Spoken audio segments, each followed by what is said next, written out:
buyback jenama X di Public Gold sebanyak RM74,000. Public Gold ni tuan-puan bukan saja jual emas, Public Gold juga beli emas. Sama ada emas tu rosak, kemek ataupun calar, Public Gold akan terima, asalkan ianya emas tulen. Sesiapa yang ada emas terpakai, sama ada kemek, patah, bengkok dan sebagainya, kalau ada nak jual emas 835, 916 dan juga 999 jenama lain, untuk harga yang tinggi boleh terus saja ke cawangan Public Gold berhampiran. Pastikan tuan-puan dah berdaftar dan boleh terus walk in. Baru-baru ni seorang penyimpan emas jual gold bar jenama di Menara Public Gold. Total buyback 2 keping 100 gram dapat lebih kurang RM74. Boleh rujuk di sini.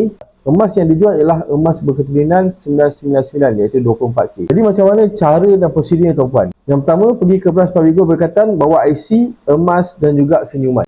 Yang kedua, berikan IC kepada staf untuk kita sahkan yang kita dah ada akaun Public Gold.